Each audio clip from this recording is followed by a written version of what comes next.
देवादिदेव एक हजार श्री चंदा प्रभु भगवान की जय जय जय। बोलिए परम पूज्य श्रमण संस्कृति उन्नायक आचार्य भगवंत गुरुवर श्री 108 विद्यासागर जी महाराज की जय जय जय। बोलिए परम पूज्य गुणायतन प्रणेता शंका समाधान प्रवर्तक भावना युग प्रवर्तक प्रखर वक्ता मुनिवर श्री 108 प्रमाण सागर जी महाराज की जय जय जय। बोलिए परम पूज्य मुनिवर श्री 108 सागर जी महाराज की जय जय जय। सत्य और संस्कृति का सजा ये भव्य वितान कदम मिलाकर बढ़ चले धर्म और विज्ञान। बंधुओं, शाश्वत तीर्थराज सम्मेद से करके इस पावन तलहटी को विश्व का एक ऐसा अनूठा कीर्तिमान मिला है जिसके माध्यम से निश्चित ही युग युगांतर तक जिन शासन की पताका लहराएगी पूज्य मुनिवर प्रमाण सागर जी महाराज की एक ऐसी अद्भुत परिकल्पना जिसके माध्यम से जन जन का कल्याण होगा और न जाने कितने लोगों के सम्यक का कारण बनेगा। मैं निवेदन कर रहा हूं, यदि आज तक आप नहीं जुड़े हैं जो जनवाणी पारस प्रमाणिक ऐप के माध्यम से घर बैठे ये कार्यक्रम देख रहे हैं, साथ ही जो लोग यहाँ उपस्थित हैं, तो आज ही जुड़ जाइए और अपनी चंचला लक्ष्मी का सदुपयोग करके अपने जीवन में साथी से पुण्य कार्जन कीजिए। आइए बंधुओं, जिन श्रावक शिष्यों ने आज गुणायतन से जुड़कर के अपने आप को संबद्ध किया है, अपने आप को धन्य किया, उनके मैं नामों की उद्घोषणा कर रहा हूं। हमारे बीच में सर्वप्रथम निर्माण सारथी के रूप में जो जुड़े हैं कोटा से श्रीमती अमिता जैन, श्रुति जैन सपरिवार जोरदार करतल ध्वनि से अभिनंदन करते हैं। यदि वो उपस्थित हैं तो आए गुरुदेव के चरणों में नमन वंदन करें। श्रीमती अमिता जैन, श्रुति जैन कोटा से, और उनके सम्मान के लिए मैं बुला रहा हूं श्री कमल जी पाटौदी साहब और राजेश जी पूनम जी जैन, वो आए और ऐसे श्रावक शिष्टि का सम्मान करें। आइए द्वितीय निर्माण सारथी के रूप में न्यू दिल्ली से हमारे बीच में जो जुड़े हैं श्रीमती शोभा जैन, धर्मपत्नी स्वर्गीय हरि निरंजन जैन सपरिवार, जोरदार करतल ध्वनि से अभिनंदन करते हैं। यदि वो हमारे बीच उपस्थित हैं तो शीघ्रता से आए और उनके सम्मान के लिए कमल जी पाटौदी साहब और राजेश जी पूनम जी जैन। इसी कड़ी में सूत्रधार के रूप में जो जुड़े हैं दुर्ग से श्री संजय वैद्य, श्रीमती बबीता वैद्य, इन्होंने सूत्रधार की सदस्यता प्राप्त की है। जोरदार करतल ध्वनि से अभिनंदन। बोआए सपरिवार हमारे बीच यदि उपस्थित हैं और गुरुदेव के चरणों की नमन वंदन करते हुए मान वंदना को स्वीकार करें। आइए पार्ले पॉइंट सूरत से सूत्रधार के रूप में जुड़े हैं श्रीमती तारा देवी जैन, श्रीमती उषा देवी जैन, धर्मपत्नी स्वर्गीय निर्मल कुमार जी, रौनक गरिमा सात्विक पाटनी परिवार, पार्ले पॉइंट सूरत, इन्होंने भी सूत्रधार की सदस्यता प्राप्त की। जोरदार करतल ध्वनि से अभिनंदन। यदि ये हमारे बीच उपस्थित हैं तो आ जाएं, गुरुदेव के चरणों में नमन वंदन करके आशीष प्राप्त करें। न्यू दिल्ली से सूत्रधार के रूप में ही जुड़े हैं श्री अक्षय जैन, सुपुत्र बनवारी लाल जी जैन सपरिवार, इन्होंने भी सूत्रधार के रूप में जुड़ने का सौभाग्य अर्जित किया है। यदि उपस्थित हैं तो आए गुरुदेव की चरण नमन करें। और स्तंभ के रूप में जिन्होंने आज जुड़ने का सौभाग्य अर्जित किया है, ऐसे श्रावक श्रेष्ठी परिवार के मैं घोषणा कर रहा हूं। बूंदी राजस्थान से सूत्रधार से स्तंभ बने हैं श्री चंद्र प्रकाश जैन, श्रीमती उर्मिला जैन, प्रियंका जैन, सुरभि जैन, दिव्य जैन, समस्त साभद्र परिवार। जोरदार करतल ध्वनि से अभिनंदन। यदि यह परिवार हमारे बीच उपस्थित है तो आ जाएं सपरिवार, गुरुदेव की चरण वंदना करें और उनके सम्मान के लिए कमल जी पाटौदी साहब और राजेश जी पूनम जी जैन, आइए वो हमारे बीच उपस्थित हैं, आ रहे हैं सपरिवार।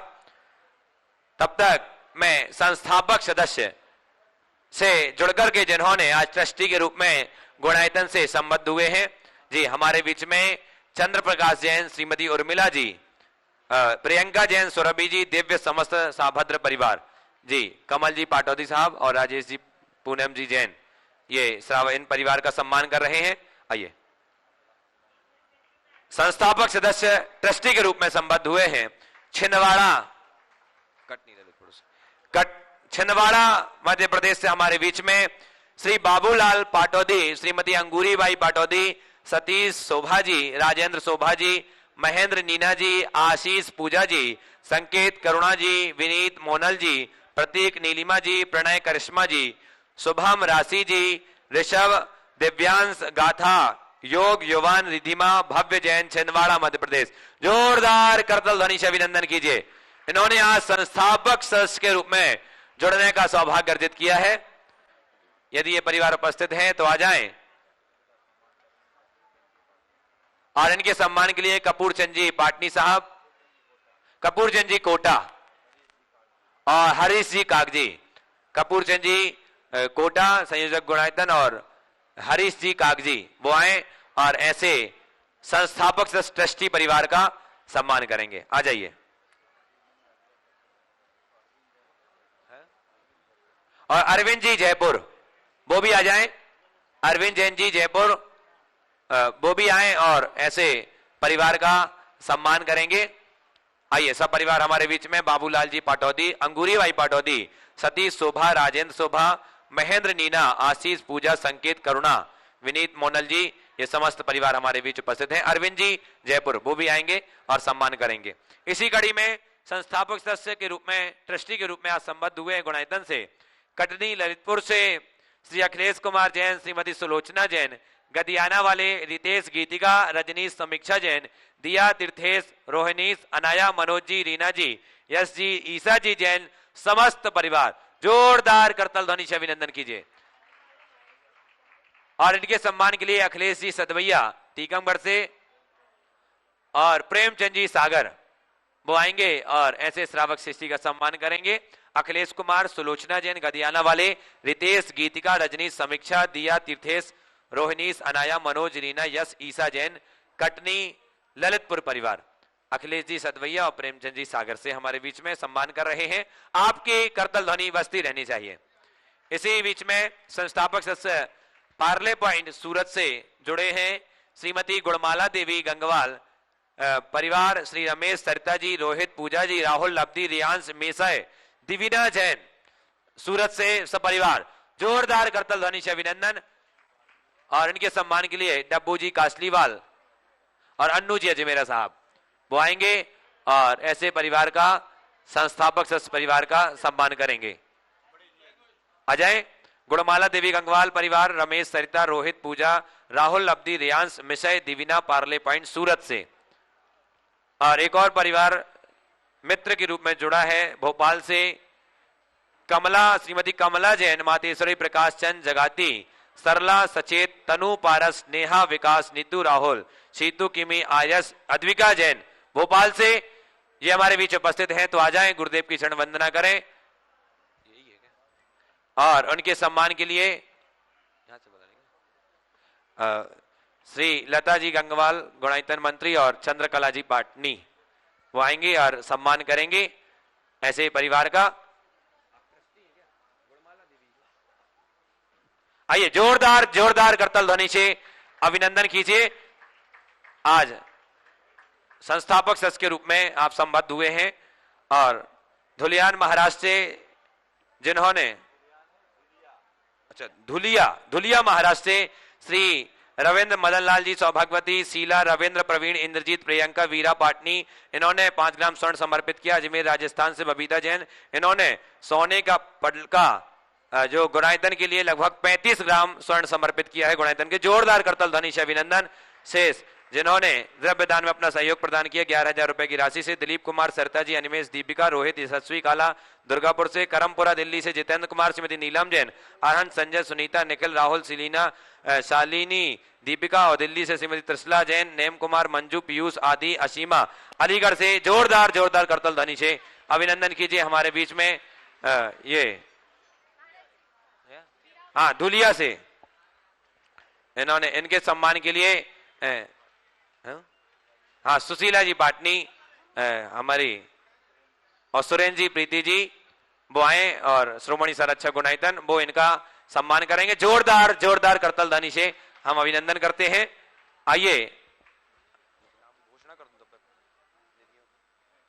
आइए अब शेष जो नाम है उनकी उद्घोषणा हम बाद में करेंगे। आगे के इस शंका समाधान के विशेष सत्र से आप सबको जोड़ते हैं और आगे के संचालन के लिए आदरणीय बाल ब्रह्मचारी तरुण भैया जी। इसी क्रम में आवाज लगा रहा हूं।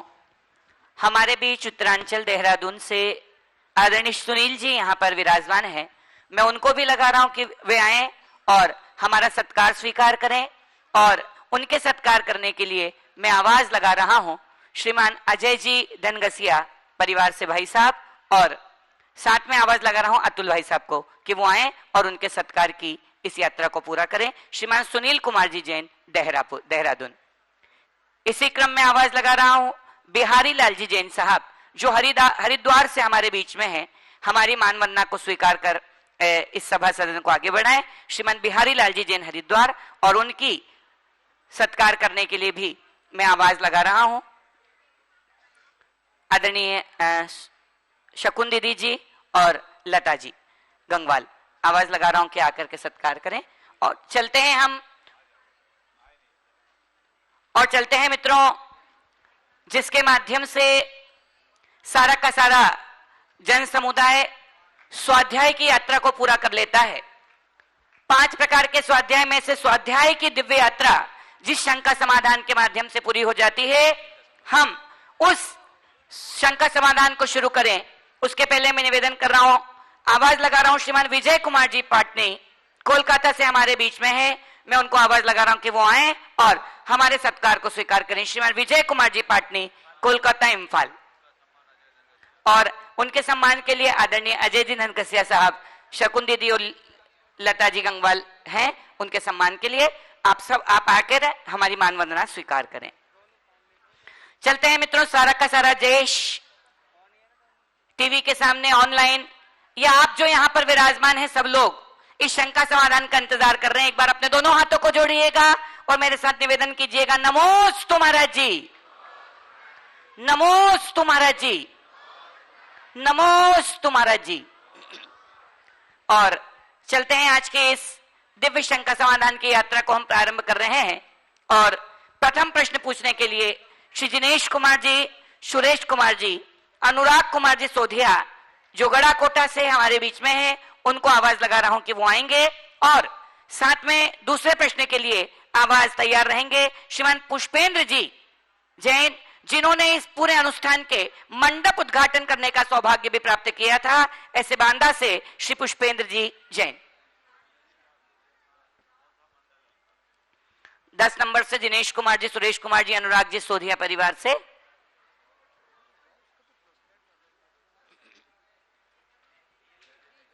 हाँ जी, श्रीमान पुष्पेंद्र जी जैन, अपने मंडल वहीं से आप प्रश्न कर लीजिए, आइए। और इसके बाद तैयार रहेंगे श्रीमान सुनील जी, हर्ष जी, प्रीति जी, हनी जी, नव्या जी, पराश्री अजमेरा हजारीबाग से तैयार रहेंगे। गुरुदेव के चरणों में नमोस्तु नमोस्तु नमोस्तु। हे गुरुवर, आचार्य कुंद कुंद के पास चारण रिद्धि थी। वे धरती से 4 अंगुल ऊपर गमन करते थे तथा उन्होंने विदेह क्षेत्र स्थित सीमांधर केवली की साक्षात वंदना एवं उपदेश सुने। विदेह क्षेत्र से लौटते हुए आचार्य श्री की पिच्छिका मार्ग में ही गिर गई। तब उन्होंने गिद्ध पक्षी के पंखों की पिच्छिका धारण करी। तब से आप गिद्ध पिच्छिकाचार्य के नाम से प्रसिद्ध हुए। लेकिन मुनिवर, प्रश्न यहाँ यह उठता है कि उस अल्प समय में उन्होंने पिच्छिका कैसे प्राप्त करी? अगर गिद्ध के पंखों से बनाई या उपलब्ध हुई तो क्या उनको दोष लगेगा अथवा नहीं? देखिए, आचार्य कुंद कुंद के संदर्भ में एक किंवदंती है कि वे आकाश मार्ग से विदेह क्षेत्र गए थे। और ये बात भी बिल्कुल आपने सही कहा है कि मार्ग में उनकी पिच्छी गिर गई जी। पिच्छी गिरते ही दिगंबर मुनि 7 कदम के अतिरिक्त बिना पिच्छी के नहीं चल सकते जी। तो अगर उनकी पिच्छी गिरी तो उन्होंने अपनी यात्रा को विराम दिया होगा। और ये संयोग रहा होगा कि वहाँ उनको कोई पिच्छी चाहिए तो क्या करे, तो गिद्ध के पंख पहले से पड़े मिले होंगे तो उन्होंने उसे अपना लिया हो। और हमारे यहाँ एक नीति है, आपत्ति काले मर्यादा नास्ति। आपत्ति के काल में कोई मर्यादा नहीं होती। तो हो सकता है ऐसी आपात स्थिति में उन्होंने थोड़े देर के लिए ग्रहण किया होगा और उसका उपयोग किया होगा, इसमें कोई दोष नहीं। नमोस्तु गुरुवर, नमोस्तु गुरुवर। श्रीमान सुनील जी, हर्ष जी, प्रीति जी, हनी जी, नव्या जी, पराश्री अजमेरा हजारीबाग। और उसके बाद तैयार रहेंगे श्रीमान मोहन लाल जी, विकास कुमार जी, गंगवाल, गुवाहाटी। नमोस्तु गुरुदेव, नमोस्तु गुरुदेव, नमोस्तु गुरुदेव। गुरुदेव, आज जो सोच है एक मॉडर्नाइजेशन और वेस्टर्नाइजेशन कल्चर को लेके, हम शायद यूथ जनरेशन ये सोचते हैं कि वो एक प्रोग्रेसिव सोसाइटी है, वो अपग्रेडेड हैं, लेकिन हम ये क्यों नहीं सोच रहे कि इंडियन जो हमारे आचार्य भगवान का एक मैसेज है, प्रतिभा स्थली में हमको बहुत बताते हैं एक स्वर्णिम भारत को लेके कि ट्रेडिशंस हमारे जो हैं वो कंजर्वेटिव और ऑर्थोडॉक्स नहीं हैं, तो हम ये सोच को कैसे स्प्रेड करें, कैसे सीखें समझें और उसके लिए क्या मैसेज होना चाहिए? देखिए, बहुत ही अच्छी बात आपने उठाई है। आधुनिकता बुरी बात नहीं है और मैं प्रगतिशीलता का भी विरोधी नहीं है। मनुष्य को आधुनिक होना चाहिए और प्रगतिशील भी होना चाहिए, लेकिन अपनी मौलिकता को बचाकर। आधुनिकता की होड़ में या प्रगतिशीलता की अंधी दौड़ में जो अपनी मौलिकता को खो देते हैं वे कहीं के नहीं होते। तो हम कुछ भी करें, अपनी मौलिक पहचान को खंडित ना करें। मेरे संपर्क में एक सज्जन है, उनका बेटा लंदन में एक बड़ी कंपनी में था, बहुत तेजी से आगे बढ़ा और आज उसने उस कंपनी में अपने बहुत ऊंचा स्थान बना लिया। उन्होंने जो बात कही वो बहुत ध्यान देने लायक है। उस कंपनी के मालिक ने उस बच्चे से कहा कि मैं जब तुमसे मिलता हूं तो तुम में मुझे भारत के दर्शन होते हैं और मैं तुमसे इस बात से बेहद प्रभावित हूं कि तुमने अपने मूल कल्चर को बचा के रखा है। यानी तुम में सिद्धांत निष्ठा है और जो व्यक्ति सिद्धांत निष्ठ होता है वही अपने जीवन में कुछ अच्छा कर सकता है। ये एक सोच। तो बात हमें ये देखनी है कि हम किसी की अच्छाई अपनाएं, बुराई नहीं है, लेकिन किसी की कॉपी ना करें। कॉपी आखिर कॉपी होती है, जो ओरिजिनल है हमें उसे अपना करके चलना चाहिए। ओरिजिनलिटी को जब हम बचा के रखते हैं तो हमारे जीवन का पथ प्रशस्त होता है। इसलिए मैं सभी से कहता हूँ, इससे कोई कंजर्वेटिव या ऑर्थोडॉक्स शब्द जैसे शब्दों का प्रयोग करे वो उनकी मर्जी, लेकिन उन्हें मूलभूत तरीके से चीज़ों को पहचानना चाहिए। हमारा जो स्टेटस है वो हमारे कपड़ों या हमारे ऊपरी टिप टॉप से नहीं है, वो हमारे विचारों से है, वो हमारे व्यवहार से है, वो हमारी सोच से है, वो हमारी प्रवृत्ति से है, जिसे हमें बनाना चाहिए और बरकरार रखना चाहिए। जब हम ये रखने में समर्थ होते हैं तो हमारी बाकी बातें अपने आप सहज हो जाती हैं। श्री मोहनलाल जी एक और है। नमोस्तु भगवान जी, नमोस्तु। समय, सत्ता और संपत्ति शरीर चाहे साथ दे या ना दे, लेकिन स्वभाव हमें समझदारी हमेशा साथ देते हैं, लेकिन हम फिर भी सत्ता संपत्ति के पीछे क्यों भागते हैं? समय, सत्ता और संपत्ति साथ दे या न दे, स्वभाव और समझदारी हमें साथ देती है। हाँ। लेकिन फिर भी हम सत्ता और संपत्ति के पीछे क्यों भागते हैं? इसलिए क्योंकि हमें अपने स्वभाव और समझ की पहचान नहीं। जिस दिन या जिसे अपने स्वभाव का मूल्यबोध होगा और जो समझदारी के महत्व को समझ लेगा, वो फिर इस तरह की गलती कभी नहीं दोहराएगा।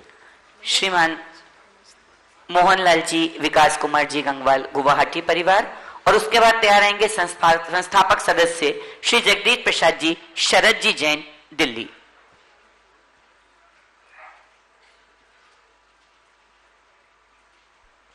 हाँ जी। द्वय मुनिराजों के चरणों में मेरा, मेरे परिवार और मेरे मंडल के सभी संगी साथियों का सत नमन, सत नमन। एक गुरुवर, दो पंक्तियां मैंने जोड़ी है, मेरी इच्छा है बहुत दिनों से, तो मैं इसे सुनाना चाहता हूं। गुणायतन की सोच तुम्हारी, देख अचंबित दुनिया सारी, रचना ये अनूठी चिरकाल करेगी, रचना ये अनूठी चिरकाल करेगी जिन शासन की प्रभावना। मेरी पूजा मेरी बरकत है गुरुवन, मेरी दुनिया मेरी जन्नत है गुरु। क्या कहूँ कौन सी दौलत है गुरु, मेरा जीवन मेरी दुनिया मेरी जन्नत है गुरु। हे गुरुवर, गुणायतन की भव्यता और सिद्ध चक्र महामंडल विधान की महिमा तो अपरंपार है। आज जन जन के मानस में गुणायतन बस चुका है और सच पूछा जाए तो शिखर जी का पर्यायवाची बन चुका है गुणायतन। ओम, सवाल करो भैया। गुरुवर, भगवान ने हमें सिर्फ दो ही रास्ते दिए हैं, या तो देकर जाइए या छोड़कर जाइए, साथ ले जाने की कोई व्यवस्था नहीं है। तो गुरुवर, मेरा प्रश्न है कि देने वाला तो विचार नहीं करता, पर बहुत विचार करने वाला कभी दे नहीं सकता। तो गुरुवर, लोग चाहते हुए भी अपने धन का सदुपयोग क्यों नहीं कर पाते? क्या इसमें भी उनका पाप पुण्य चलता है? बहुत अच्छी बात आपने कही आखिरी में। देने वाला कभी विचार नहीं करता और विचार करने वाला कभी दे नहीं पाता। आपने पूछा है क्या समर्थ होने के बाद भी न देने वाले लोगों की कोई पाप कर्म का उदय है? देखिए, दान एक बड़ा पवित्र कर्म है जो हर किसी के वश की बात नहीं। दान देने के लिए केवल संपन्न होना पर्याप्त नहीं है, संपन्नता के साथ उदारता होना भी जरूरी है। जिनके हृदय में उदारता होगी वे ही सच्चे अर्थों में दान देने में समर्थ हो सकते हैं। गुरुदेव ने एक दिन बहुत अच्छी बात कही थी, कुछ दिन पहले मैंने उसे कोट किया था कि संपत्ति की उपलब्धि कदाचित पुण्य के निमित्त से हो सकती है, संपत्ति की प्राप्ति कदाचित पुण्य के उदय से हो सकती है, पर उसका सदुपयोग तप का फल समझना चाहिए। हर कोई अपनी संपदा का सदुपयोग नहीं कर सकता। जो समर्थ होकर के भी दान देने का भाव नहीं रख पाते, समझना उनका तीव्र अंतराय कर्म का उदय चल रहा है। उदय भी नहीं, मैं कहूँगा प्रकोप चल रहा है। जब उनका समय पलटेगा तभी उनके जीवन में कुछ अच्छा घट सकेगा। नमोस्तु गुरुवर, नमोस्तु गुरुवर। हाँ, संस्थापक सदस्य श्री जगदीश प्रसाद जी, शरद जी, जैन परिवार, दिल्ली। उसके बाद तैयार रहेंगे श्री देवेंद्र कुमार जी, मलय जी, एडिशनल एसपी परिवार, भोपाल। हे गुरुवर। ओ, सब लोग दो दो करोगे तो मामला गड़बड़ा जाएगा। आज 12 मंडल है, इसलिए एक ही ठीक है। बोलिए। हे गुरुवर, नमोस्तु नमोस्तु नमोस्तु। दिल्ली से विद्यासागर जीव रक्षा केंद्र का और विद्या प्रमाणिक संघ का और मेरे अंबर परिवार का आपको नमोस्तु नमोस्तु नमोस्तु। हे गुरुवर, मेरी शंका है कि सिद्ध परमेशी जो होते हैं वो 8 कर्मों से नाश कर 8 गुण प्राप्त करते हैं और 4 घात्य कर्मों से अनंत दर्शन, अंत ज्ञान, अंत सुख, अनु वीर्य प्राप्त करते हैं। लेकिन जो 4 घात्य कर्म है उनके सूक्ष्म, गुरु लघु, अवगाहन, अभ्यास, ये 4 हमारे समझ में नहीं आते। इनमें कौन से गुण से कौन से गुण का विस्तार से बताओ। एक नय सिद्ध है और सद्धम सिद्ध है, ये कौन से सिद्ध है, इनके बारे में विस्तार से बताओ। देखिए, हम लोग सिद्धों के गुणों की आराधना कहते हैं तो सम्मत, नान, दंसन, वीरी, सुहम, तहे अवगहनम, अग्र लघु, मब्बा बाहम, 8 गुना होन्ति सिद्धान।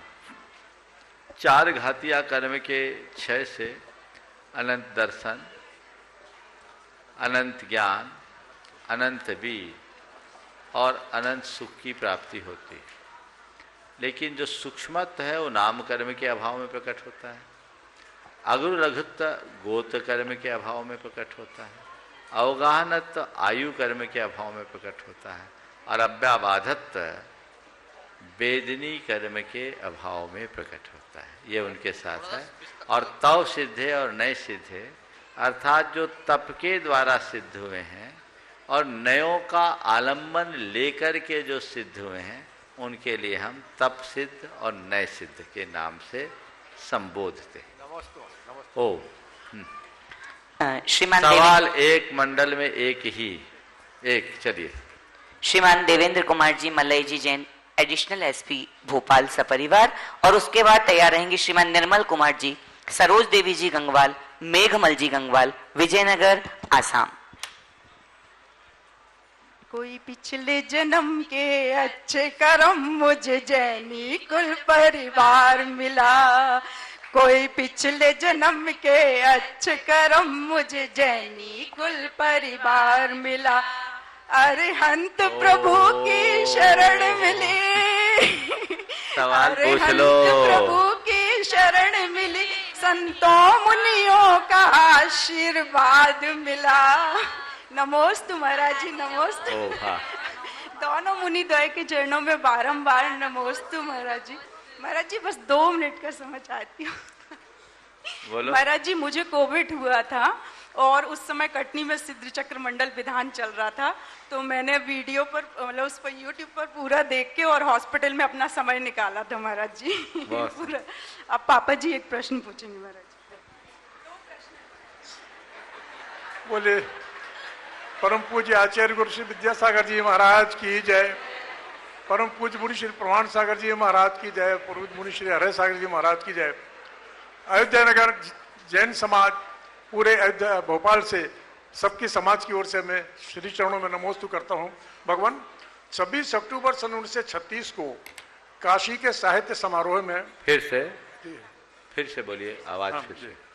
सन 1936 में काशी के साहित्य समारोह में महात्मा गांधी ने मैथिली शरण गुप्त को राष्ट्र कवि कहकर संबोधित किया था। उन्होंने कहा था कि वे राष्ट्र कवि हैं, जैसे राष्ट्र ने मुझे राष्ट्रपिता बना दिया। ये महात्मा गांधी के शब्द थे। उन्होंने ये भी कहा कि उत्सव और समारोह का आयोजन जो सेवाएं दी गई हैं उनके गुणानुवाद का संकल्प लेने के लिए और भविष्य में भी वैसा ही करने के लिए सेवा करने का प्रयत्न करें, इसके लिए होता है। तो गुरुदेव, क्या गुणायतन और सेवायतन के द्वारा आपके संकल्प की पूर्ति के गुणानुवाद के रूप में हम लोग क्या इस महामंडल विधान और भावना योग महोत्सव को नहीं देख सकते हैं? गुणानुवाद का अर्थ और प्रयोजन क्या होना चाहिए गुरुवर? नमोस्तु गुरु। देखिए, बहुत अच्छी बात कही। सेवा और उत्सव हमारी आंतरिक संवेदना के संवाहक है। इनमें हमारे संस्कार भी प्रवाहित होते हैं और मैथिली शरण गुप्त का स्वतंत्रता के आंदोलन में बहुत बड़ा योगदान है। अगर दूसरे शब्दों में कहूं तो राष्ट्र के निर्माण में भी एक बड़ा योगदान है। और इस अर्थ में यदि गांधी जी ने उन्हें राष्ट्र कवि कहा तो मैं कहता हूं बिल्कुल सही कहा है, इसमें कोई बात नहीं।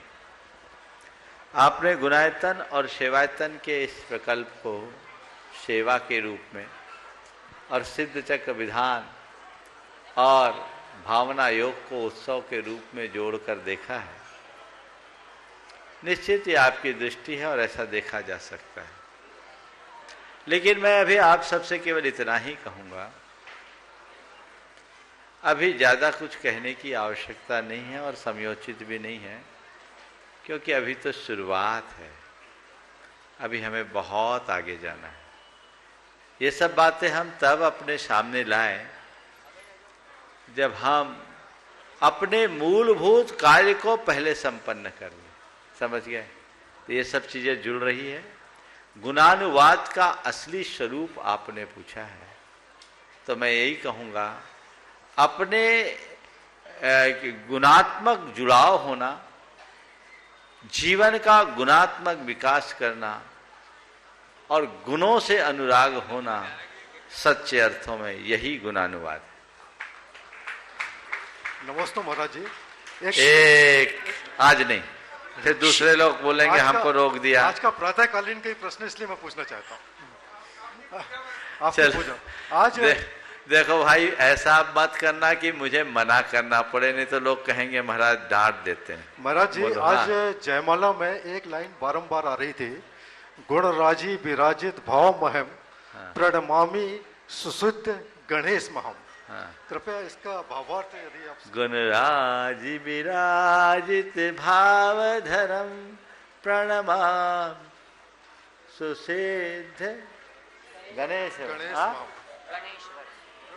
गणेश महम प्रणमामि सुसिद्ध गणेश महम। गणेश महम गणेश।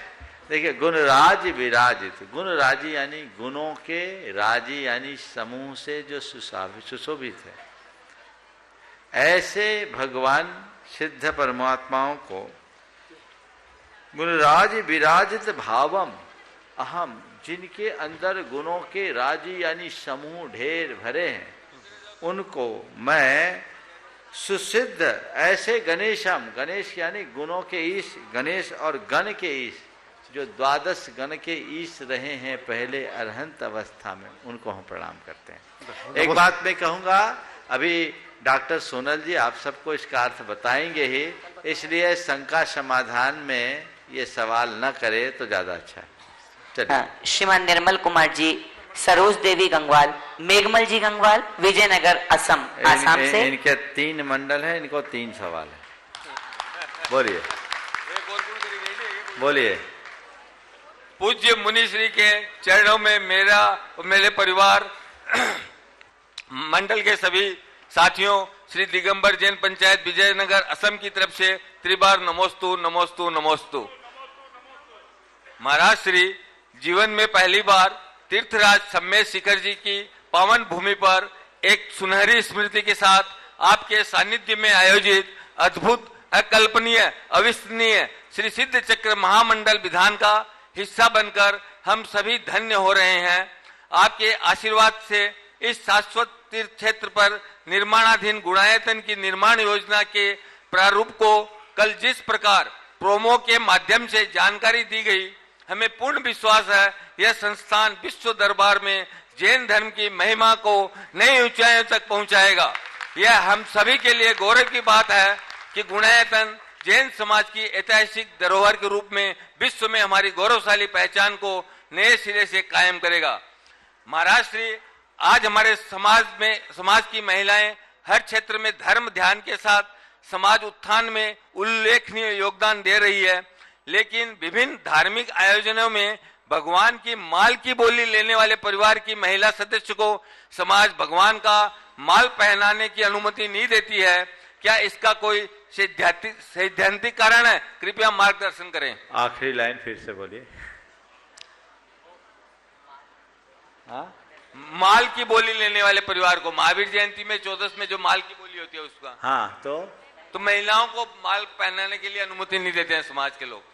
अच्छा, जो फूल माल की बोली जो होती है विशेष प्रसंगों में, उसे महिलाओं को पहनाने की अनुमति नहीं देते। देखिए क्या है, ये माल पहनाने की जो परंपरा वो क्या है, हम माल की बोली ले रहे हैं, इसके पीछे की भावना को समझिए। माल की बोली लेने का मतलब है वर्ष भर हम भगवान का नित्य अभिषेक, पूजन, बंदन आदि करने की व्यवस्था में अग्रणी भूमिका रखेंगे। ये माल के पीछे भावना है कि रात साल में एक बार हमने माल की बोली ली, तब साल भर का हमने जिम्मा ले लिया। व्यवस्था, उसके पीछे की मूल भावना ये थी। तो अभिषेक कौन करता है? पुरुष करता है। समझ गए? तो जो अभिषेक करता उसके गले में माला दे दिए। शायद ये परंपरा रही होगी, समझ गए? और प्रमुखता की दृष्टि से वो दे दिया। हालांकि ये जो क्रिया है माल की बोली की, ये कोई धार्मिक क्रिया नहीं है, एक सामाजिक परंपरा है। हर जगह तो, कई जगह तो फूल माल होती ही नहीं, जानते ही नहीं है। बुंदेलखंड में तो परंपरा ही नहीं है। जहाँ जैसी परंपरा है वहाँ है। इस निमित्त से लोग दान देते हैं, मंदिर का रखरखाव होता है, एक उत्सव होता है, वो इसके पीछे भाव है। ऐसे इसका मतलब ये नहीं समझना कि इसमें अगर महिलाओं को नहीं दिया जा रहा है तो उनके साथ जेंडर डिस्क्रिमिनेशन है। महिलाओं के अधिकार अलग है और पुरुषों के अधिकार अलग है।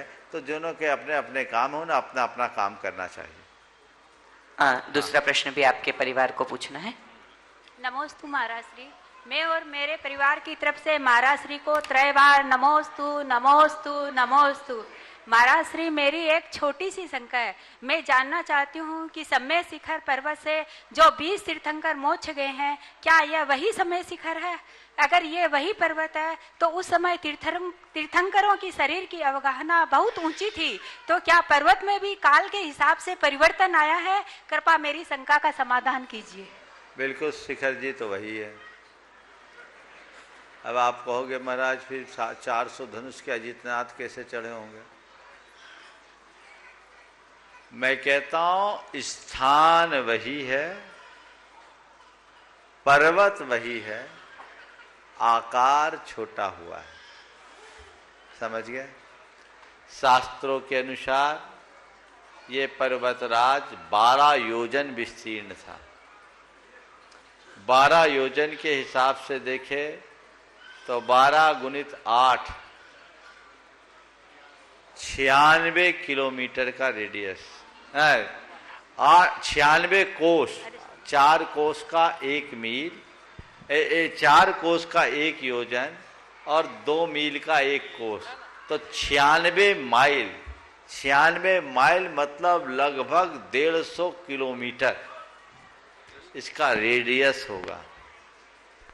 आदिनाथ के काल में 12 योजन का समोसरण था, महावीर के काल में 1 योजन का हुआ। तो जैसे समोसरण घटा वैसे पहाड़ का भी दिनों दिन क्षरण हो रहा, राज भी हो रहा है। और हम तो कह रहे अच्छा हुआ थोड़ा पहाड़ छोटा हो गया, नहीं तो अगर 12 योजन का होता तो बोलो क्या हाल होता, है ना। तो एक प्रकृति भी व्यवस्था बना दी कि जैसे जैसे लोगों का सत्व क्षीण हो रहा है तो पर्वत भी धीरे धीरे सिमट रहा है। और आपको बताऊं, जब प्रलय आएगा तो ये धरती भी चूर चूर हो जाएगी। समझ गए? ये भी एकदम चकनाचूर हो जाएगा, 1 योजन नीचे तक धरती चकनाचूर होगी। तो स्थान वही है, आकार अलग। हो गया? चलिए, हाँ, अगला प्रश्न भी आपके परिवार का है। बोलिए बोलिए। हाँ। नमोस्तु गुरुदेव। गुरुदेव, हम व्यक्ति का नाम शुरू करते हैं तो उसमें श्री श्रीमान लगाते हैं और उसके व्यक्तित्व की पहचान होती है उसके जुबान से। तो गुरुदेव, ऐसा जुबान को लेकर हम ऐसा कैसा कंट्रोल पाए कि उसकी नाम का मान और उसके व्यक्तित्व की पहचान दोनों बढ़ जाए? नाम पर मान और शान दोनों बढ़ जाए, हम अपने जुबान पर ऐसा क्या जोड़ें? देखिए, बात तो केवल इतनी है, जो व्यक्ति अपना मान जानता है और औरों का मान जानता है, उसकी जुबान हर किसी की शान बढ़ाने वाली होती है। अपना मान जानो, अपना मान रखो और औरों का मान रखते हुए जुबान का प्रयोग करो। ऐसे वचनों का प्रयोग बिल्कुल न करो जिसमें निज पर का मान खंडित हो। यदि इतनी सी बात देख ले तो सब बातें ठीक हो जाए। श्रीमान संतोष जी चौधरी, श्रीमती माया जी चौधरी बंडा सागर से, जिन्होंने आज एक मंडल और विमान और साथ में के यंत्र देने का सौभाग्य प्राप्त किया है, ऐसे श्रीमान चौधरी परिवार से। और साथ में उसके बाद तैयार रहेंगे श्रीमान सोनल जी काला। कौन लगा सकता है उनके कद का अंदाज, जो आकाश से भी ऊंचे हैं और सहपुरा में सिर झुकाए बैठे हैं। कौन लगा सकता है इनकी प्रज्ञा का हिसाब, प्रश्न करते ही जिनके मुखमंडल पर आ जाता है उत्तर लाजवाब। ऐसे गुरुवर श्री आचार्य विद्यासागर जी, श्री मुनि प्रमाण सागर जी, हर सागर जी के चरणों में नमोस्तु नमोस्तु। हे मुनिवर, हम सब जानते, हम महावीर भगवान के शासन काल में रह रहे हैं और अभी अभी 2547 था, 8-10 दिन पहले 2548 हो गया। और ये भी हम जानते हैं कि 2548 साल पहले वो हमारे शासक, जिनका अभी शासन काल चल रहा है, वो हमारे शासक महोदय इस पृथ्वी से 7 राजू ऊपर जाके विराजमान हो गए और उनका शासन अभी भी चल रहा है।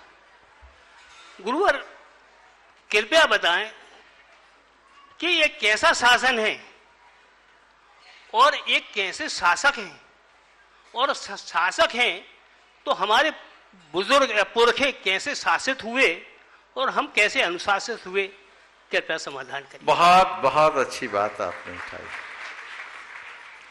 मैं आपसे केवल इतना कहूंगा कि सत्य के शासन और सत्ता के शासन में कुल इतना ही फर्क है। सत्य का शासन चिरंतन काल तक टिकता है और सत्ता का शासन क्षण भंगुर होता है। भगवान महावीर ने हमें जो शासन दिया,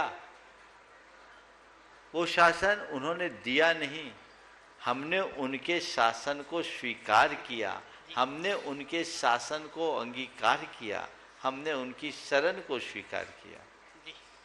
और जो शासन उनसे हमें मिला वो भी कैसे मिला? उन्होंने पहले निज पर शासन किया, फिर हमें अनुशासन का पाठ पढ़ाया। जी महाराज। भगवान महावीर ने दूसरों को जीतकर अगर सत्ता पाई होती तो उनका स्थान भी वही होता जो अतीत में हुए चक्रवर्तियों, राजा और महाराजाओं का हुआ। जी। वे तो इतिहास के गर्भ में कहां खो गए पता ही नहीं। जी। लेकिन उन्होंने खुद को जीत करके शासन पाया और हम सबको अनुशासन का पाठ पढ़ाया। इसलिए अब उनका शासन बाहर के किसी जमीन के टुकड़े या सत्ता पर नहीं, हर व्यक्ति के हृदय में है, और जिसका आसन हृदय में होता है उसका शासन अनंत काल तक चलता रहता है। हर किसी के हृदय में है। भले वे 7 राजू ऊपर है कहने को, पर मेरी नजर में तो भगवान महावीर मेरे भीतर है। जी। और वो मुझे उत्प्रेरित कर रहे हैं, वो मुझे शासित कर रहे हैं, वो मुझे उत्साहित कर रहे हैं। जिन जिन ने भगवान महावीर को अपने हृदय के आसन पर विराजमान कर रखा है, उन सब पर उनका शासन अनंत काल तक चलता रहेगा, ऐसा समझना। नमस्ते महाराज। नमस्ते महाराज। बंडा जैन समाज को सोनल जी काला, उसके बाद तैयार रहेंगे ईशा देव स्वामी महाराज की जय। सोनल जी काला, उसके बाद तैयार रहेंगे ईशा रोमित जैन ऑस्ट्रेलिया से। कहाँ है सोनल काला? चलिए, नहीं है। हाँ, ईशा रोमित जैन ऑस्ट्रेलिया से। ऑस्ट्रेलिया। हाँ जी, हाँ जी। और जब तक वो तैयार हो रहे हैं, मैं निवेदन कर रहा हूं, श्रीमान उल्लास जी जैन, श्रीमती डॉक्टर सोनल जी जैन, डिंडोरी मध्य प्रदेश ने एक दिन के त्यागीवृत्ति की भोजनशाला के लिए अपना द्रव्य दिया है। उनके लिए हम मान वंदना करते हैं, उनका सत्कार करते हैं। जोरदार तालियों के साथ आप उनका सत्कार करें।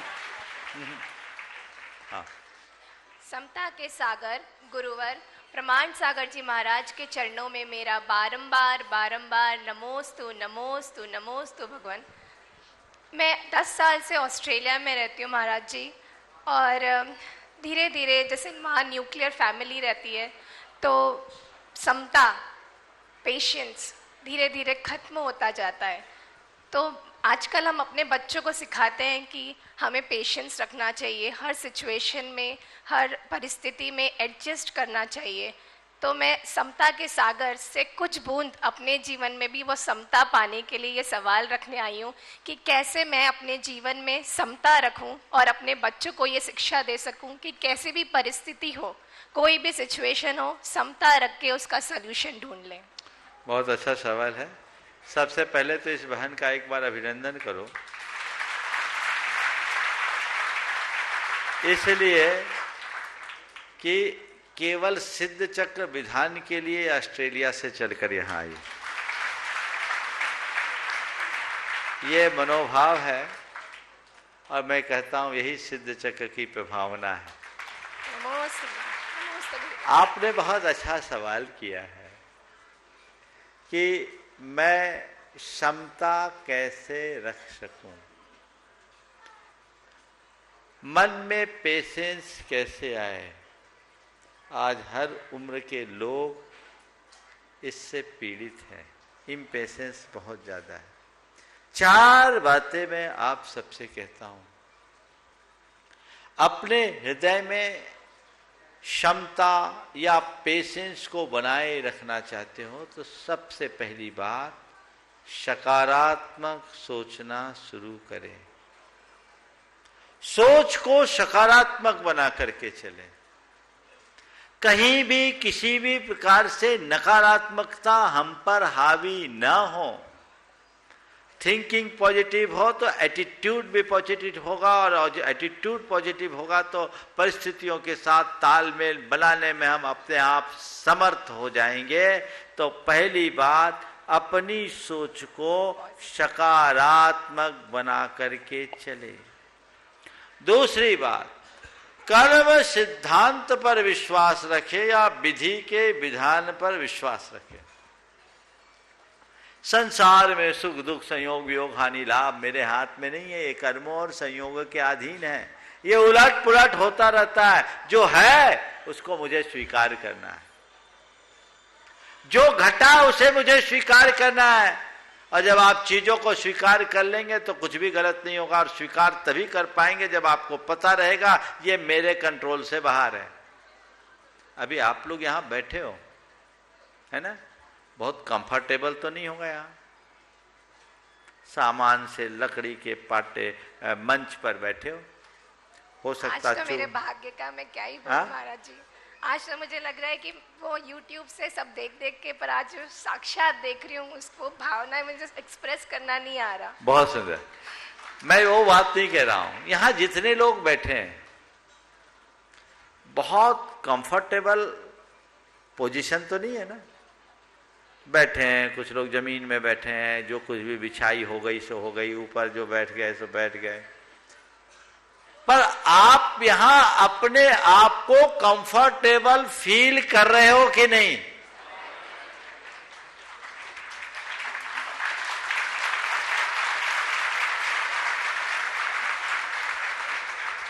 क्यों कर रहे हो? क्यों कर रहे हो? क्योंकि आपने इस व्यवस्था को एक्सेप्ट किया है। आपको ये पता है कि यही हमारा सिस्टम है। गुरुओं के पास धार्मिक आयोजनों में हमारी वो लग्जीरियस व्यवस्थाएं नहीं चल सकती। यहाँ हमें शोले में रहना है, हमारे सारे लिमिटेशंस है। तो हमें यहाँ का जो भी रूल रेगुलेशंस है उसको फॉलो करना है। आप सहज बैठ रहे हैं, लेकिन यही आप किसी के घर जाओ और वो आपको जमीन पर बैठने बोले तो बैठना पसंद करोगे? क्या हो गया? क्यों? किसी के घर गए, वो आपको जमीन पर बैठने बोले तो आप शायद पसंद नहीं करोगे। नहीं करोगे ना? क्यों? यहां हमारे मन ने उसे एक्सेप्ट नहीं किया। दूसरा उदाहरण है, पहाड़ पर जाते हो, पस्त होते हो कि नहीं? शरीर पस्त होता है लेकिन मन मस्त होता है। होता है। क्यों? हमने एक्सेप्ट किया है कि पर्वत पर जाना है तो पैदल जाने का ही आनंद लेना है। और ऐसे कोई आपसे कहे कि जाओ 2 किलोमीटर दौड़ लगा कर आओ, तो जब चीजें स्वीकार्य हो जाती है तो हमारे मन में अपने आप एक अलग प्रकार की प्रसन्नता और आनंद देती है। जो व्यक्ति विधि के विधान पर विश्वास करता है वह सब चीजों को अपने आप स्वीकार कर लेता है। सहज स्वीकृति, जो है जैसा है स्वीकार करे, अच्छा हो तो और बुरा हो तो। विधि का विधान, इस पर हमें ध्यान देने की जरूरत है। आपने ये अगर ध्यान में रख लिया तो आपका मन कभी दुखी या बोझिल नहीं होगा। तीसरी बात, निमित्तों से अप्रभावित रहें या प्रतिक्रियाएं कम करें, प्रतिक्रियाओं से अप्रभावित रहने की कला सीखें। हम लोग छोटी छोटी बातों से प्रभावित हो जाते हैं।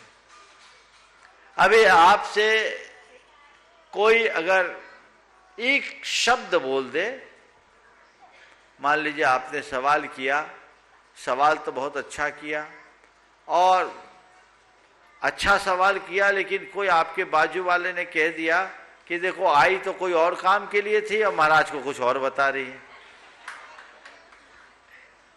बुरा लगेगा? नेचुरल है। किसी ने एक अपशब्द कहा, वो हृदय में चुभ गया, कोई इंजेक्शन लगाया था उसने, फिर शब्द क्यों चुभा?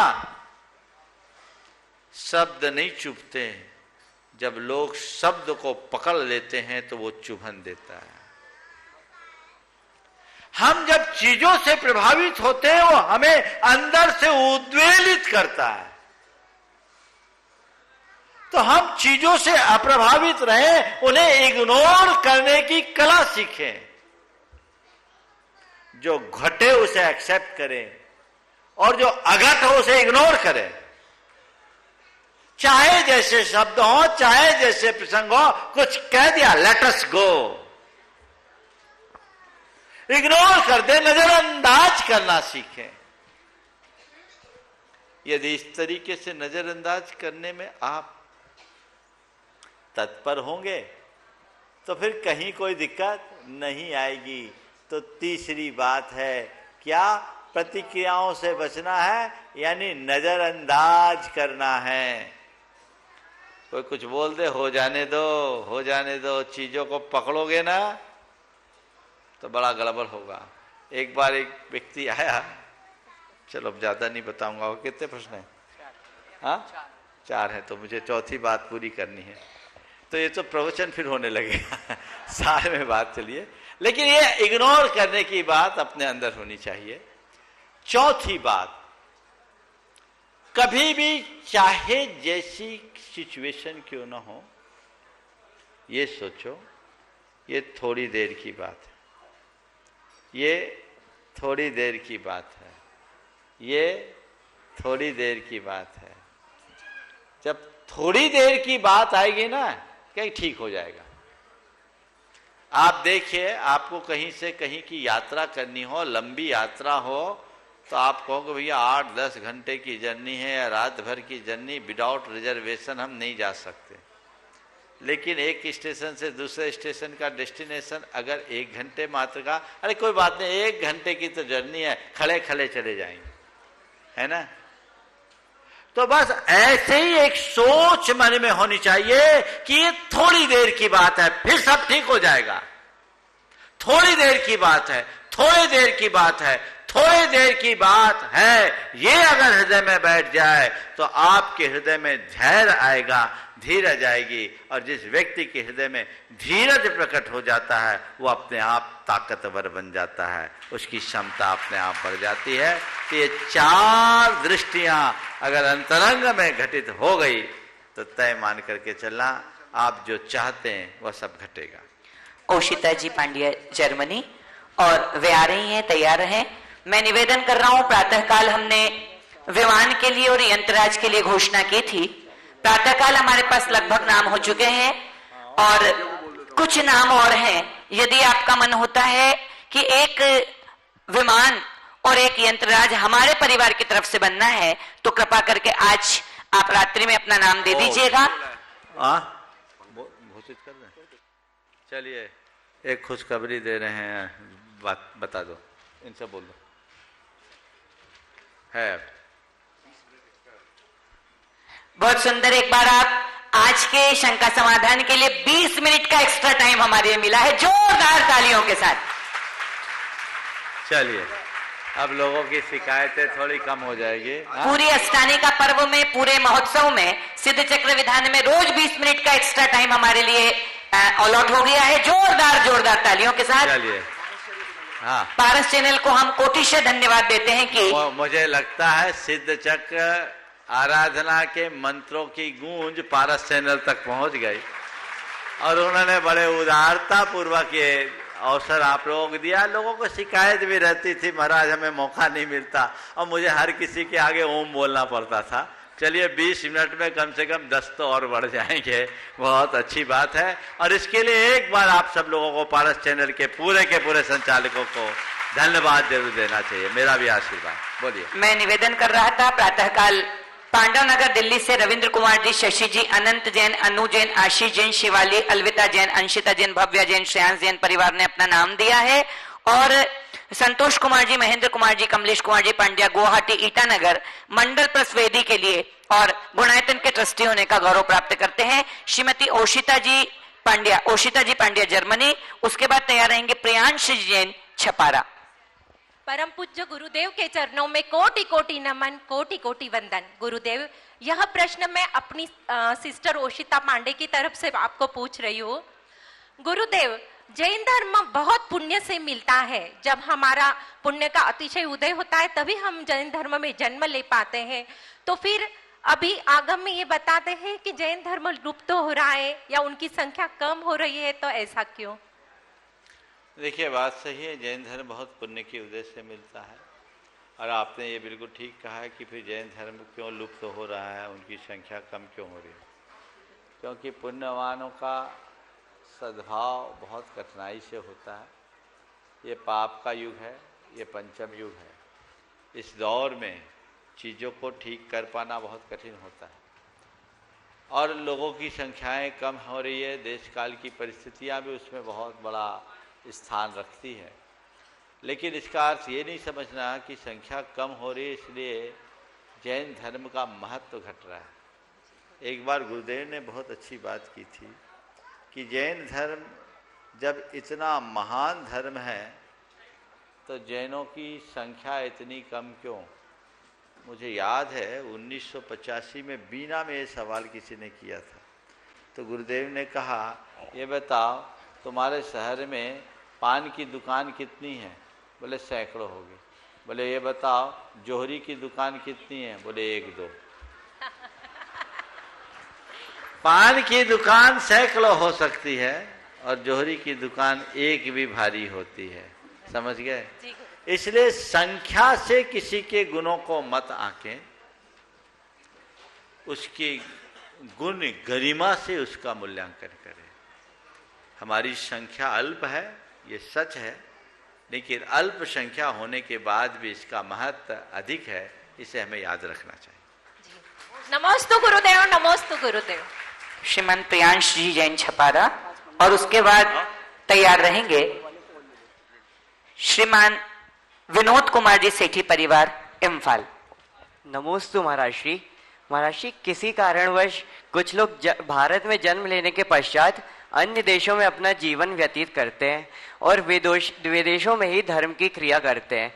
तो महाराज श्री, भारत में धर्म करना और विदेशों में धर्म का पालन करना, दोनों में क्या अंतर है? और भारत में जन्म लेना गर्व की बात है या जीवन व्यतीत करना गर्व की बात है? देखिए, एक बात मैं कहता हूं, हमारे शास्त्रों में एक बात आती है कि चौथे काल में जो मुनि 1 वर्ष के तप से फल प्राप्त करता, वो पंचम काल के 1 दिन के तप से प्राप्त कर लेता है। कहीं कहीं 1000 वर्ष और 1 वर्ष भी लिखा है। तो आप 1 वर्ष तप करके जो प्राप्त कर रहे वो फल 1 दिन में क्यों पा रहे? तो इसका उत्तर है कि चौथे काल में जो तप है वो सारी अनुकूलताओं के मध्य है। वहां द्रव्य, क्षेत्र, काल, भाव चारों अनुकूल है।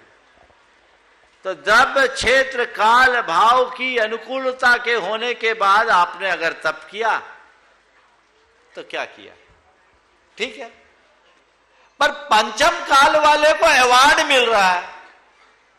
क्यों मिल रहा है?